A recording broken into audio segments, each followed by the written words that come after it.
प्यारे स्टूडेंट्स, मैं आपको आज सॉइल ऑर्गेनिक मैटर के बारे में बताऊंगा। क्योंकि सॉइल ऑर्गेनिक मैटर बहुत इम्पोर्टेंट है। यदि हम मृदा को कॉन्स्टिट्यूएंट्स को देखें तो मृदा के चार मुख्य कॉन्स्टिट्यूएंट्स होते हैं: mineral matter, organic matter, soil air और सॉइल वाटर। तो उस दृष्टि से भी सॉइल ऑर्गेनिक मैटर चार कंपोनेंट्स में एक कंपोनेंट है और ये मृदा को बेसिक स्ट्रक्चर के साथ साथ सॉइल फर्टिलिटी में भी बहुत बड़ा योगदान देता है। तो आज हम सॉइल ऑर्गेनिक मैटर के बारे में पढ़ेंगे। सबसे पहले परिभाषा। The term soil organic matter refers to those organic materials which are a part of soil matrix। यानी soil matrix के जो पार्ट हैं वह सारे के सारे ऑर्गेनिक मटेरियल्स को ही सॉइल ऑर्गेनिक मैटर कहते हैं। अब सॉइल मैट्रिक्स में कौन कौन से ऑर्गेनिक मटेरियल्स हैं? सबसे पहले तो लीटर लेयर है, जो सॉइल के अपरमोस्ट लेयर होती है, उसमें ऑर्गेनिक रेजिड्यूज रहते हैं और ये ऑर्गेनिक रेजिड्यूज अनडिकम्पोज्ड रहते हैं। प्लांट टिश्यूज रहती हैं, एनिमल वेस्ट रहते हैं।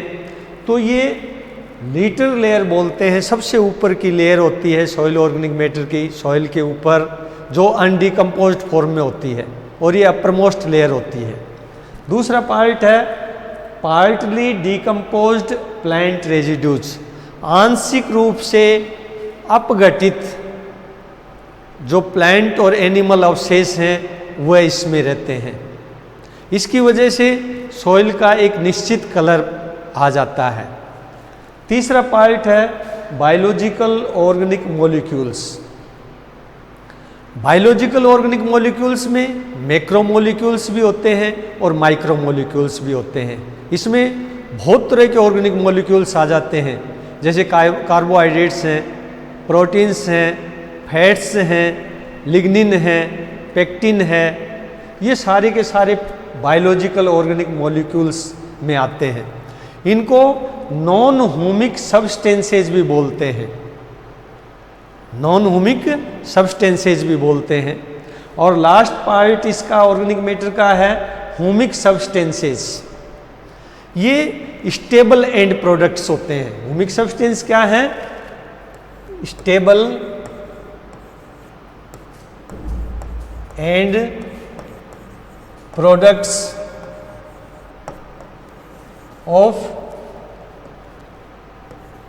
Of decomposition.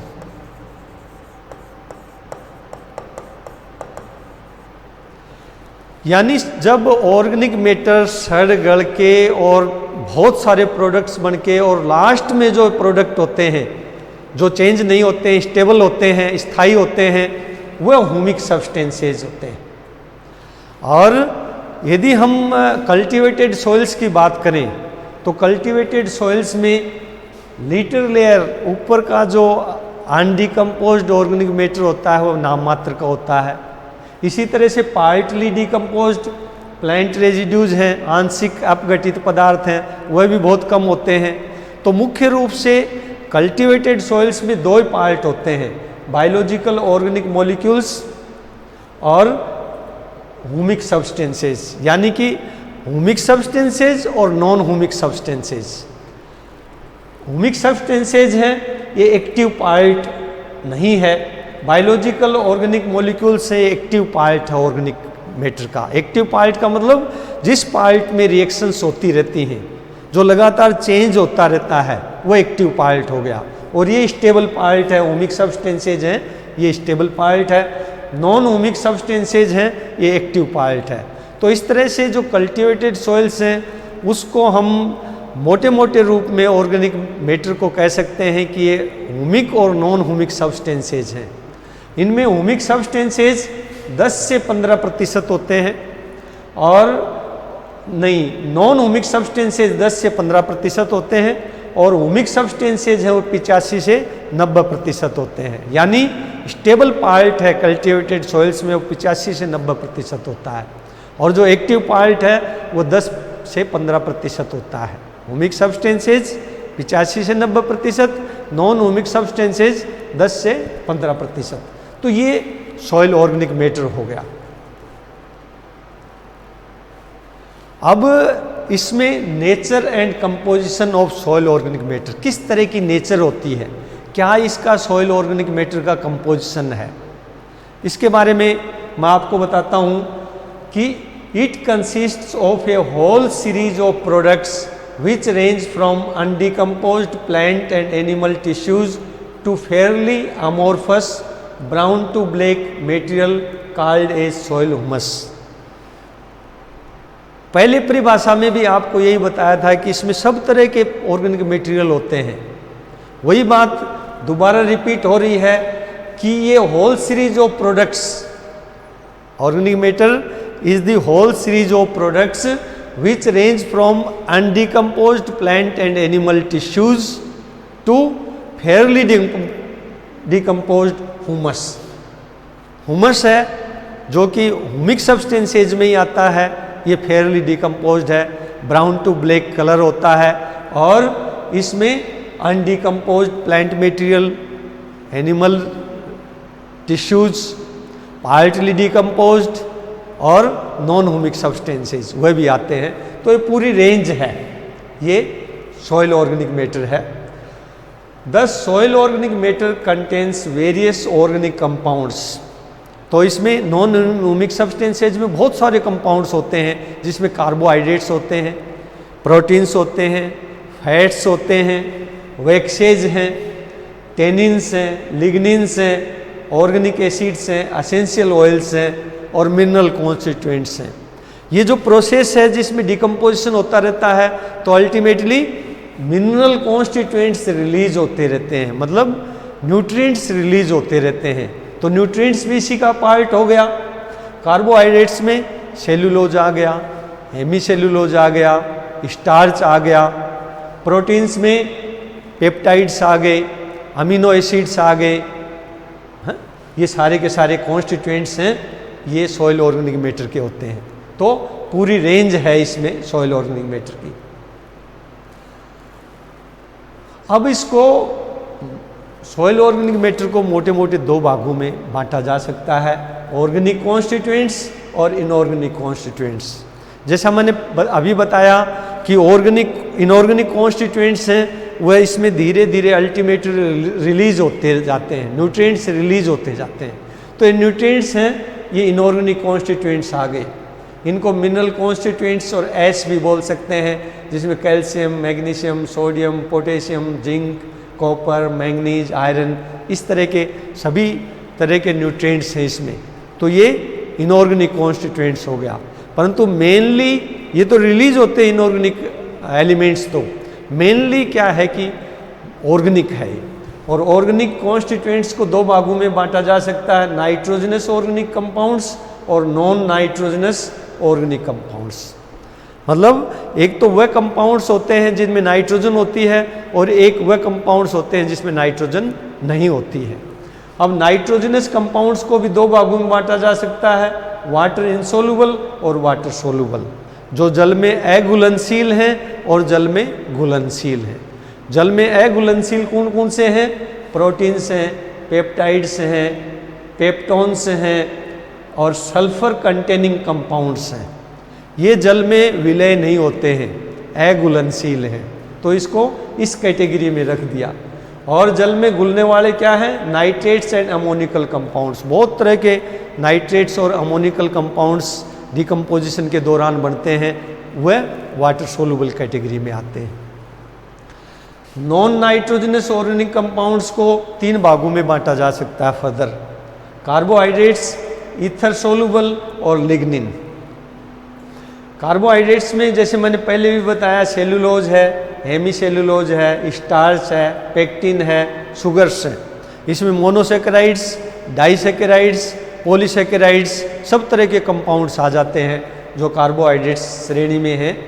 फिर ईथर सोल्यूबल में फैट्स, वैक्सेज, ऑयल्स रेजिन्स, स्टेरॉइड्स, ये सारे कंपाउंड्स ईथर सोलुबल हैं, तो इनको ईथर सोलुबल कैटेगरी में रख दिया। इसके बाद में जो रेजिस्टेंट है, डिकम्पोजिशन के प्रति रेजिस्टेंस सबसे ज़्यादा है, वह कंपाउंड्स हैं। उसमें आता है lignin, tannin, organic acids, essential oils, तो ये ग्रुप आ जाता है। इस तरह से सॉइल ऑर्गेनिक मैटर को क्लासिफिकेशन किया जा सकता है कि कौन कौन से इसके डिफरेंट पार्ट्स हैं। अब यदि हम, चूँकि ऑर्गेनिक मैटर प्लांट और एनिमल के जो वेस्ट प्रोडक्ट्स हैं उन्हीं से सड़ गल के और बनता है, तो यदि प्लांट का हम देखें कंपोजिशन, तो ग्रीन प्लांट मटेरियल है, उसको सुखाते हैं तो लगभग 75% उसमें पानी होता है। ऑन एन एवरेज औसतन 75% इसमें पानी होता है और 25% शुष्क पदार्थ होता है।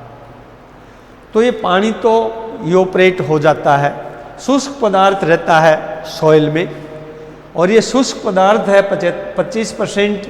इसको फिर हम दो कैटेगरी में इसको विभक्त कर सकते हैं, एक तो एलिमेंट्स की फॉर्म में और एक कंपाउंड्स के फॉर्म में। एक तो अलग अलग तत्व होते हैं और एक बहुत सारे कंपाउंड्स होते हैं। तो एलिमेंट्स के फॉर्म में हम कार्बन, ऑक्सीजन, हाइड्रोजन और एस में वही कैल्शियम, मैग्नीशियम, सोडियम, पोटेशियम, वह सारे के सारे कॉन्स्टिट्यूएंट्स एस में आते हैं। तो सबसे ज़्यादा पार्ट प्लांट का होता है कार्बन, लगभग 44% पौधे का भाग है वो कार्बन बनाती है, 40% ऑक्सीजन, 8% हाइड्रोजन और बाकी का 100 में से 8% बचा वह एस का पार्ट हो गया। तो एक तरह से तो एलिमेंटल फॉर्म में यदि इसको विभक्त करें हम ड्राई मैटर को, तो इस तरह से इसका विभाजन कर सकते हैं। यदि हम विभिन्न ऑर्गेनिक कंपाउंड्स के रूप में इसका विभाजन करें तो उसको फिर हम कार्बोहाइड्रेट्स, प्रोटीन्स, फैट्स, लिग्निन्स इस तरह से विभाजित कर सकते हैं। तो उस स्थिति में कार्बोहाइड्रेट्स में मैंने आपको बताया cellulose, hemicellulose, sugars, polysaccharides, monosaccharides, disaccharides ये आते हैं। तो ये लगभग 60% पार्ट कार्बोहाइड्रेट्स का होता है इसमें। और लिग्निन जो कि मोस्ट रेजिस्टेंट मटेरियल होता है डिकम्पोजिशन में, कार्बोहाइड्रेट्स तो इजीली डिकम्पोज हो जाते हैं, लिग्निन सबसे लंबा समय लेते हैं डिकम्पोजिशन में, सबसे ज़्यादा रेजिस्टेंस प्रोवाइड करते हैं डिकम्पोजिशन के प्रति। तो इसका 10 से 30% लिग्निन होती हैं। फिर फैट्स, वैक्सेज, टेनिन्स ये 1 से 8% होता है। और प्रोटीन्स जिसमें क्रूड प्रोटीन भी आ गया और वाटर सोल्यूबल प्रोटीन भी आ गया, वह 1 से लेके 5% होता है। तो प्लांट मटेरियल को, ग्रीन प्लांट्स को भी इस तरह से विभाजित किया जा सकता है। और चूँकि प्लांट रेजिड्यूज ऑर्गेनिक मैटर में मेन कंपोनेंट है, एनिमल टिश्यूज भी हैं परंतु प्लांट रेजिड्यूज ज़्यादा है, तो इस तरह से प्लांट रेजिड्यूज को भी फर्दर इसका क्लासिफिकेशन करके और अल्टीमेटली क्या इसमें डिफरेंट प्रोडक्ट्स बनते हैं वह भी आपको मालूम चल गया। अब हमारी सॉइल्स में जो ऑर्गेनिक मैटर इकट्ठा होता है तो उसमें कौन कौन से फैक्टर काम करते हैं, कौन कौन से कारक हैं जो मृदा में ऑर्गेनिक मैटर की मात्रा को प्रभावित करते हैं। या दूसरे शब्दों में हम कह सकते हैं कि मृदाओं में ऑर्गेनिक मैटर का कंटेंट का स्तर क्या रहता है। तो ये अलग अलग कारक हैं जो कि मृदा में ऑर्गेनिक मैटर की प्रेजेंस को प्रभावित करता है। और इन कारकों में अपन इसको मैथमेटिकल इस रूप में लिख सकते हैं कि organic matter is the function of climate, vegetation, parent material, topography, time. तो ये अलग अलग कारक हैं जो मृदा में ऑर्गेनिक मैटर की मात्रा को प्रभावित करते हैं। मतलब अलग अलग मृदाओं में ऑर्गेनिक मैटर की मात्रा अलग अलग होती है और ये मात्रा इन कारकों पर निर्भर करती है कि जो मृदा है जहाँ पर है उसका वातावरण उस जगह का कैसा है, क्लाइमेट कैसी है, क्लाइमेट का मतलब मुख्य रूप से उसमें टेम्परेचर और रेनफॉल, ये दो फैक्टर क्लाइमेट में इम्पोर्टेंट रोल अदा करते हैं। फिर किस तरह की वेजिटेशन है वहाँ पर, टोपोग्राफी क्या है, और अल्टीमेटली टाइम के साथ साथ ऑर्गेनिक मैटर है वह स्टेबलाइज हो जाता है, क्योंकि डिकम्पोजिशन प्रोसेस होती है और ये डिकम्पोजिशन प्रोसेस कंटिन्यूस प्रोसेस है, तो टाइम के साथ साथ फिर ये स्टेबलाइज हो जाता है। तो टाइम भी इसमें एक इम्पोर्टेंट फैक्टर है। पेरेंट मटेरियल, किस प्रकार के पेरेंट मटेरियल पर मृदा बनी हुई है उसका भी महत्व है। तो मुख्य रूप से यदि हम टेम्परेट और ट्रॉपिकल क्लाइमेट की बात करें तो टेम्परेट क्लाइमेट में टेम्परेचर कम रहता है, ट्रॉपिकल क्लाइमेट में टेम्परेचर ज़्यादा रहता है।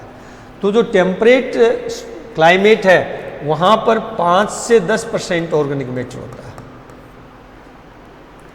और ट्रॉपिकल क्लाइमेट है वहाँ पर लेस देन 1% ऑर्गेनिक मैटर होता है। क्लाइमेट का इतना असर पड़ता है, मतलब डोमिनेंट रोल अदा करते हैं क्लाइमेट ऑर्गेनिक मैटर अक्यूमुलेशन के प्रति।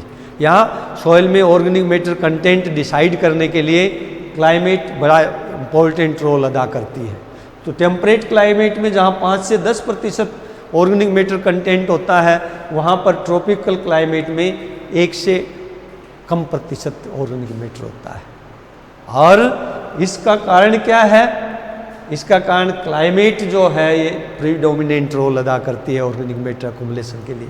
और क्लाइमेट में टेम्परेचर और रेनफॉल ये दो कारक हैं जो कि ऑर्गेनिक मैटर को प्रभावित करते हैं। और इसमें भी टेम्परेचर और रेनफॉल में टेम्परेचर का रोल रेनफॉल से भी ज़्यादा है, यानी कि प्रत्येक 10 डिग्री सेंटीग्रेड टेम्परेचर यदि बढ़ता है तो ऑर्गेनिक मैटर कंटेंट 2 से 3 गुना कम हो जाता है। प्रत्येक 10 degree centigrade on an average यदि 10 डिग्री सेंटीग्रेड किसी स्थान का मीन औसत तापमान ज़्यादा है दूसरे स्थान से, तो उस स्थान पर 2 से 3 गुना कम ऑर्गेनिक मैटर वहाँ की सॉइल में मिलेगा। इतना महत्वपूर्ण रोल है। और जैसे जैसे टेम्परेचर बढ़ता जाता है वैसे वैसे ऑर्गेनिक मैटर का डिकम्पोजिशन बढ़ता जाता है। और ये जो रेंज है ये 0 से 35 डिग्री सेंटीग्रेड है। 35 डिग्री सेंटीग्रेड तक टेम्परेचर बढ़ता जाएगा, वैसे वैसे ऑर्गेनिक मैटर का डिकम्पोजिशन बढ़ता जाएगा। परंतु 35 डिग्री से ज़्यादा तापमान होगा, उस स्थिति में माइक्रोबियल एक्टिविटी है वह रुक जाएगी। मतलब माइक्रो ऑर्गेनिजम्स जो कि ऑर्गेनिक मैटर के डिकम्पोजिशन के लिए इम्पोर्टेंट रोल अदा करते हैं, उनकी एक्टिविटी टेम्परेचर ज़्यादा होने की वजह से रुक जाएगी। तो डिकम्पोजिशन रेट, जब माइक्रोबियल एक्टिविटी रुक जाएगी तो डिकम्पोजिशन रेट उस स्थिति में रुक जाएगी। तो टेम्परेचर का बहुत इम्पोर्टेंट रोल है ऑर्गेनिक मैटर बिल्डअप होने में। हमारे यहाँ इंडिया में ट्रॉपिकल क्लाइमेट है। ट्रॉपिकल क्लाइमेट होने की वजह से ऑर्गेनिक मैटर बहुत कम है। यदि अपन राजस्थान की बात करें तो राजस्थान की सॉइल्स में तो सैंडी सॉइल्स हैं, यहाँ तो ऑर्गेनिक मैटर और भी कम है। दूसरा क्लाइमेट का पार्ट है रेनफॉल। चूँकि ऑर्गेनिक मैटर डिकम्पोजिशन के लिए नमी का भी होना आवश्यक है, तो यदि रेनफॉल जहाँ पर ज़्यादा होगा वहाँ नमी मृदा में ज़्यादा होगी, तो डिकम्पोजिशन रेट वहाँ पर ज़्यादा होगी। तो ये डिकम्पोजिशन रेट जिस तरह से टेम्परेचर का 35 डिग्री सेंटीग्रेड पर मैक्सिमम डिकम्पोजिशन होता है उसके बाद में घटने लग जाता है, उसी तरह से नमी भी 60 से 80% मैक्सिमम वाटर होल्डिंग कैपेसिटी, जल धारण क्षमता के 60 से 80% नमी पर मैक्सिमम डिकम्पोजिशन होता है। यदि उससे ज़्यादा नमी है तो फिर डिकम्पोजिशन रेट घट जाती है, क्योंकि एरेशन घट जाती है और माइक्रो ऑर्गेनिजम्स की एक्टिविटी है वह घट जाती है। तो ये नमी की भी लिमिट है 60 से 80% of the water holding capacity, जहाँ पर मैक्सिमम डिकम्पोजिशन होता है। उसके बाद में यदि ज़्यादा नमी है, पानी की मात्रा बढ़ गई, तो फिर डिकम्पोजिशन रेट घट जाती है। तो इस तरह से टेम्परेचर और रेनफॉल है वह किसी भी स्थान पर ऑर्गेनिक मैटर के अक्यूमुलेशन पर महत्वपूर्ण प्रभाव डालते हैं। क्लाइमेट के अलावा दूसरा महत्वपूर्ण कारक है वेजिटेशन, मतलब वनस्पति। जिस स्थान की हम बात कर रहे हैं उस स्थान की वनस्पति कैसी है। उदाहरण के लिए tropical evergreen forest, grass cover और कल्टीवेटेड सॉइल्स। एक ही स्थान है जहाँ पर कुछ पार्ट में ट्रॉपिकल फॉरेस्ट है, कुछ पार्ट में ग्रास कवर है और कुछ पार्ट में कल्टीवेटेड सॉइल है। तो यहाँ ऑर्गेनिक मैटर एक्युमुलेशन का क्या स्टेटस होगा? चूंकि यहाँ पर जो इनपुट है, रेजिड्यू है, वो सबसे ज़्यादा ट्रॉपिकल एवरग्रीन फॉरेस्ट में है। पत्तियाँ जड़ती हैं, टहनियाँ गिरती हैं, जड़ें सड़ती गिरती हैं, तो यहाँ पर जो ऑर्गेनिक मैटर लीटर है वो बहुत ज़्यादा मात्रा में इकट्ठा होगा। और जहाँ पर ऑर्गेनिक मैटर लीटर ज़्यादा, बेसिक कॉन्स्टिट्यूएंट ज़्यादा होंगे तो वहाँ डिकम्पोजिशन रेट भी ज़्यादा होगी। तो ऑर्गेनिक मैटर की सबसे ज़्यादा मात्रा ट्रॉपिकल एवरग्रीन फॉरेस्ट पर मिलेगी, उससे काफ़ी कम ग्रास कवर पर मिलेगी, क्योंकि यहाँ जो लीटर है, जो रेजिड्यू है प्लांट का, वह वहाँ पर काफ़ी कम है ग्रास में। इसमें रूट मास है वह सबसे ज़्यादा है, कुछ ग्रास है वह सूख जाती है तो वह भी रेजिड्यू का काम करती है, परंतु एवरग्रीन फॉरेस्ट से काफ़ी कम मात्रा में है। तो यहाँ पर ऑर्गेनिक मैटर की मात्रा काफ़ी कम होगी उससे, फॉरेस्ट से। और कल्टीवेटेड एरिया में तो बिल्कुल ही कम होगी। क्यों? क्योंकि यहाँ तो सिर्फ ज़्यादातर क्रॉप्स हैं, क्रॉप्स भी काट ली जाती है, हार्वेस्टिंग कर ली जाती है, और उसका नीचे का जड़ का पोर्शन है या कोई स्टेबल्स हैं, वह कुछ थोड़ा बहुत पार्ट मिलता है और वह सड़गल करके और ऑर्गेनिक मैटर मिलता है। तो यहाँ पर ऑर्गेनिक मैटर की मात्रा सबसे कम होगी। तो इस तरह से वेजिटेशन की नेचर और अमाउंट, किस तरह की वेजिटेशन है, कितनी अमाउंट सॉइल में गिर रही है उस वेजिटेशन की, उसके ऊपर निर्भर करता है कि उस स्थान पर ऑर्गेनिक मैटर कंटेंट कितना होगा। तीसरा हमारा है पेरेंट मटेरियल। पेरेंट मटेरियल में क्या आता है? सॉइल मिनरल्स और सॉइल टेक्सचर। तो मोन्टमोलनाइट मिनरल, क्ले मिनरल जहाँ पर ज़्यादा होगा वहाँ पर ऑर्गेनिक मैटर अकोमुलेशन ज़्यादा होगा, क्योंकि वो ऑर्गेनिक मैटर को रिटेन करने की एक क्षमता रखती है। परंतु जहाँ सैंडी सॉइल होगी, सैंडी सॉइल ऑर्गेनिक मैटर को रिटेन करने की कैपेसिटी नहीं रखती है, तो वहाँ पर ऑर्गेनिक मैटर कम मिलेगा। लॉम है उसमें कंपैरेटिवली ऑर्गेनिक मैटर ज़्यादा मिलेगा। तो सॉइल मिनरल और सॉइल टेक्सचर के ऊपर भी डिपेंड करता है कि ऑर्गेनिक मैटर एक्युमुलेशन कितना होगा। फिर टोपोग्राफी में जहाँ स्लोप है या जहाँ डिप्रेशन है, वैली है, तो वैली और डिप्रेशन जहाँ पर मॉइस्चर ज़्यादा है, मैंने आपको बताया रेनफॉल ज़्यादा होगा वहाँ ऑर्गेनिक मैटर ज़्यादा होगा, तो वैली और डिप्रेशन में मॉइस्चर ज़्यादा रहती है। मोन्टमोलनाइट क्ले मिनरल ज़्यादा रहता है, तो दोनों फैक्टर इसको फेवर करते हैं, तो वहाँ पर ऑर्गेनिक मैटर ज़्यादा होगा। स्लोप्स में मॉइस्चर बहुत कम होती है, पानी बह जाता है और बाद में सूख जाता है, तो वहाँ ऑर्गेनिक मैटर बहुत कम होगा। तो ये टोपोग्राफी है, ये भी ऑर्गेनिक मैटर एक्युमुलेशन को प्रभावित करती है। और लास्ट फैक्टर है समय। समय जैसे जैसे बीतता जाता है वैसे वैसे ऑर्गेनिक मैटर का इक्विलिब्रियम होता जाता है। क्यों? क्योंकि वहाँ पर समय के साथ में बाकी सारे फैक्टर तो कांस्टेंट हैं। रेनफॉल भी उस जगह की निश्चित है, टेम्परेचर भी उस जगह का निश्चित है, टोपोग्राफी भी वहाँ की निश्चित है। तो टाइम के साथ साथ धीरे धीरे ऑर्गेनिक मैटर स्टेबलाइज हो जाएगा। और टाइम की वजह से ही ये कह सकते हैं कि ट्रॉपिकल सॉइल्स हैं उसमें ऑर्गेनिक मैटर कम होता है, टेम्परेट क्लाइमेट्स हैं वहाँ पर ऑर्गेनिक मैटर है वह ज़्यादा होता है। तो स्टेबलाइज हो जाता है, इक्विलिब्रियम में पहुँच जाता है एक निश्चित समय के बाद में। तो इस तरह से ये अलग अलग फैक्टर हैं जो कि ऑर्गेनिक मैटर को सॉइल में प्रभावित करते हैं, या कहाँ पर कितना ऑर्गेनिक मैटर है इस चीज़ को डिसाइड करने के लिए ये सारे फैक्टर्स हैं, जिससे कि ये तय किया जा सकता है कि यहाँ पर ऑर्गेनिक मैटर कितना होगा। अब role of organic matter in soil fertility. Soil की मृदा उर्वरता में ऑर्गेनिक मैटर का क्या रोल है, क्या महत्व है, या इसको ऐसे भी कह सकते हैं कि properties and influences on soil fertility. Properties and influences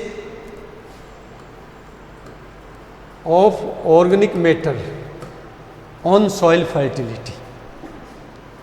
किस तरह से ऑर्गेनिक मैटर है वह सॉइल प्रॉपर्टीज़ को इन्फ्लुएंस करता है, किस तरह से ऑर्गेनिक मैटर है वह सॉइल फर्टिलिटी को इन्फ्लुएंस करता है, दोनों एस्पेक्ट्स को, प्रॉपर्टीज़ को भी और सॉइल फर्टिलिटी को भी। तो उसको हम देखते हैं कि सॉइल ऑर्गेनिक मैटर बहुत ही इम्पोर्टेंट कॉन्स्टिट्यूएंट है सॉइल का, और ये सॉइल को, सॉइल फर्टिलिटी को, सॉइल प्रॉपर्टीज़ को बहुत तरह से इन्फ्लुएंस करता है। तो एक करके हम इसके बारे में डिस्कस करेंगे। सबसे पहला तो ऑर्गेनिक मैटर का रोल ये है कि ये सॉइल को एक पर्टिकुलर कलर प्रोवाइड करता है। कौन सा कलर प्रोवाइड करता है? ब्राउन, डार्क ब्राउन से ब्लैक कलर। जो मृदा का गहरा रंग होता है, भूरा रंग या गहरा भूरा रंग या काला रंग होता है, ये ऑर्गेनिक मैटर कंटेंट की वजह से होता है। और ये कितना उस मृदा में ऑर्गेनिक मैटर है ये डिसाइड करता है ये कलर। तो सबसे पहले कलर को प्रभावित करता है ऑर्गेनिक मैटर। दूसरा क्या है कि ये सॉइल पार्टिकल्स को आपस में बांधता है।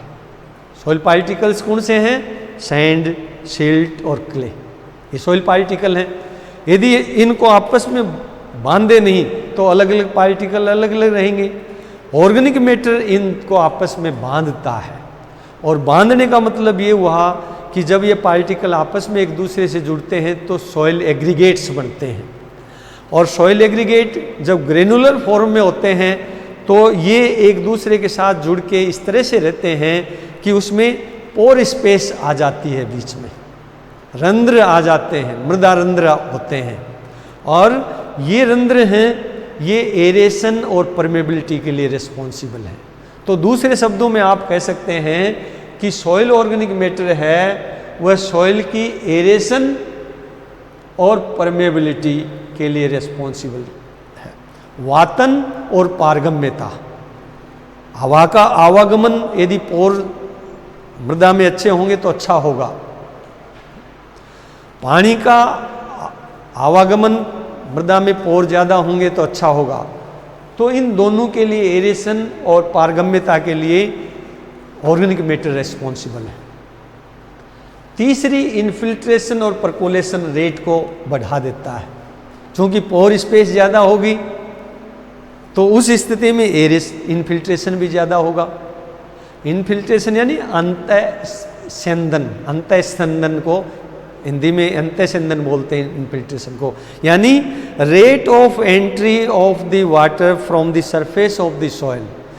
मृदा की सतह से जिस गति से पानी मृदा के अंदर प्रवेश करता है उसको अंतःस्यंदन दर कहते हैं, इन्फिल्ट्रेशन रेट कहते हैं। और एक बार मृदा की सतह के अंदर घुस गया पानी और फिर मृदा के अंदर इसका मूवमेंट होता है, उसको परकोलेशन बोलते हैं। तो ये परकोलेशन और इन्फिल्ट्रेशन में इस तरह का अंतर है, ये आपको मालूम होना चाहिए। तो ये इन्फिल्ट्रेशन रेट को भी बढ़ाता है और परकोलेशन रेट को भी बढ़ाता है organic matter. Water holding capacity को बढ़ाता है। जो जमीन ज़्यादा जल धारण रखेगी तो पौधों को लंबे समय तक पानी उपलब्ध होता रहेगा।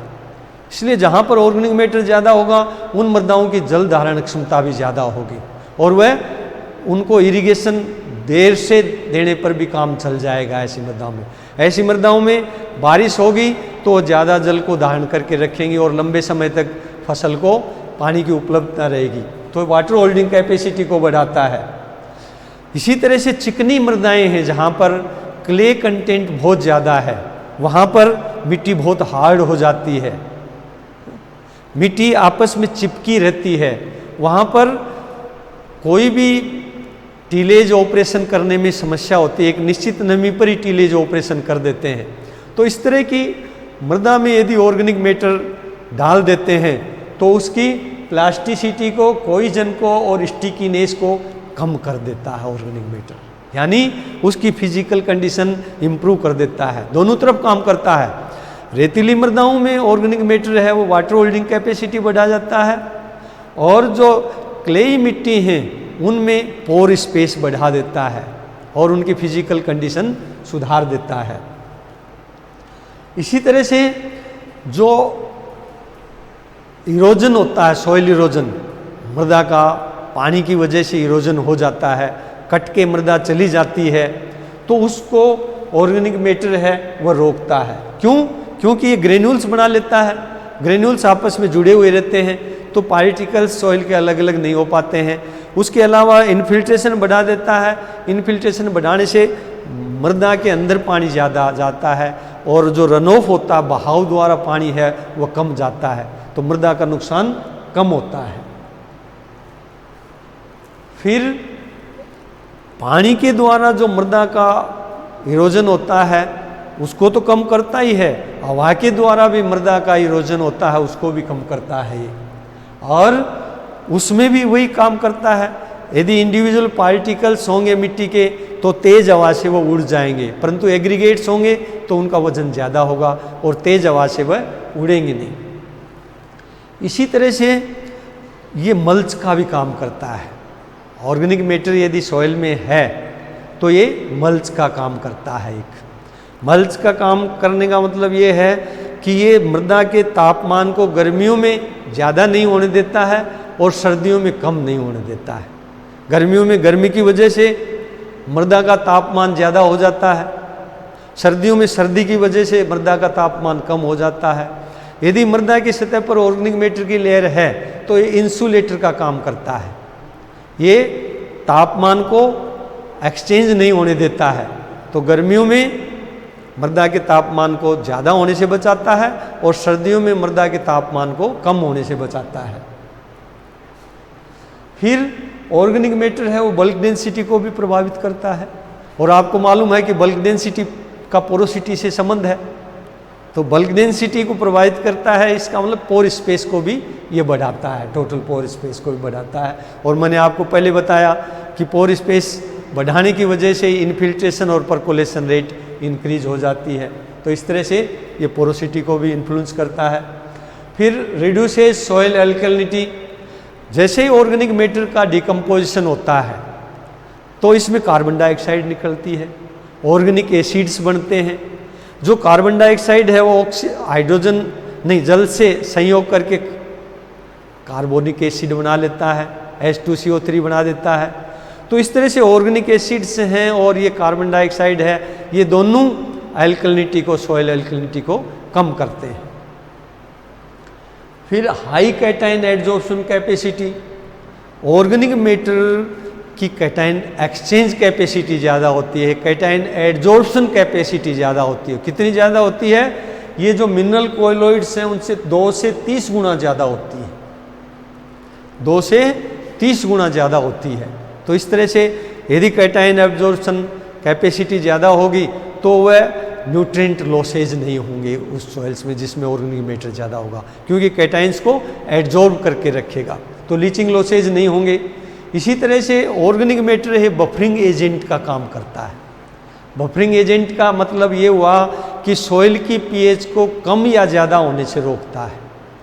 तो यदि बफरिंग एजेंट का काम करेगा तो मृदा में फर्टिलाइज़र के रूप में या किसी भी कंपाउंड के रूप में एसिड्स, अल्कलीज या साल्ट्स जाएंगे, तो उससे पौधे को जो नुकसान होगा वो नुकसान होने से ऑर्गेनिक मैटर बचा देगा, क्योंकि वह पीएच को चेंज नहीं होने देगा।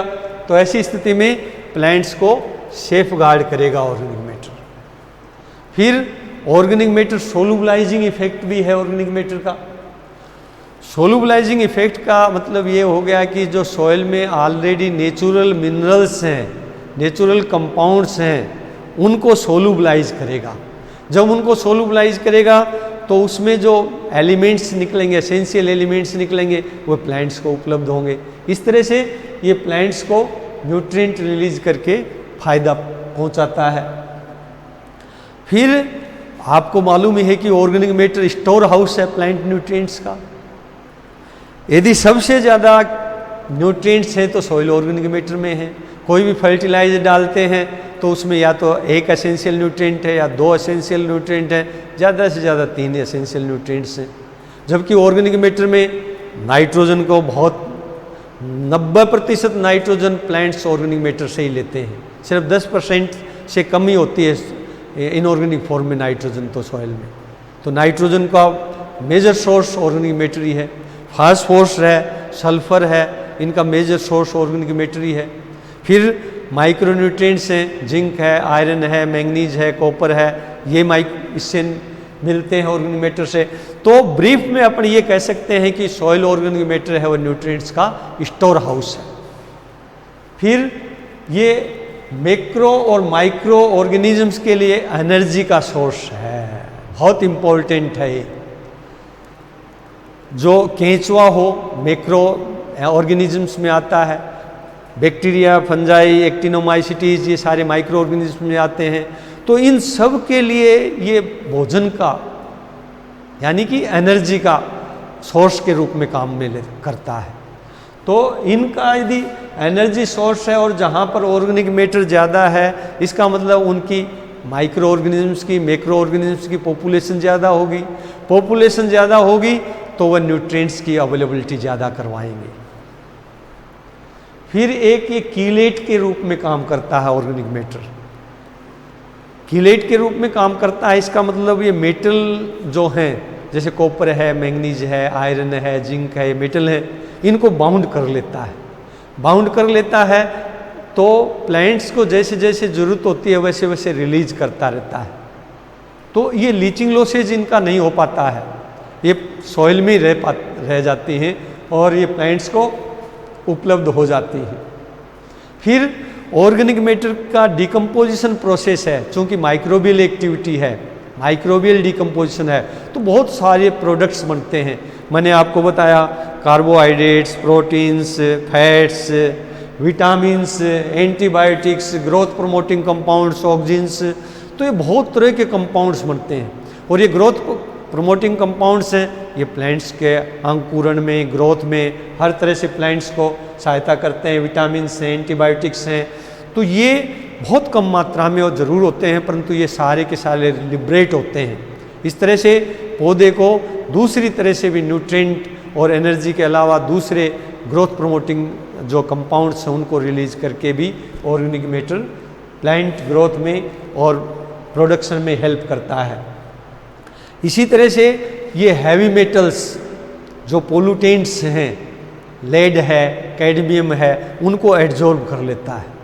और एड्जॉर्ब करने का मतलब क्या है, जैसे पानी में ऑर्गेनिक मैटर इस तरह का डाल दिया तो पानी को साफ कर देता है, सॉइल में इनको एड्जॉर्ब कर दिया तो प्लांट में ये नहीं जा पाते हैं, प्लांट में नहीं जाते तो फूड चेन में नहीं आ पाते हैं। तो इस तरह से ये एनवायरमेंटल पोल्यूशन को भी कम करता है ऑर्गेनिक मैटर। तो इतने सारे रोल हैं ऑर्गेनिक मैटर के, इसी वजह से इसको ये कहा जाता है कि ऑर्गेनिक मैटर सही मायने में सॉइल का लिविंग सिस्टम है। जो सॉइल जिंदा है तो वो ऑर्गेनिक मैटर की वजह से ही है, क्योंकि यही एनर्जी का स्रोत है सॉइल में। धन्यवाद।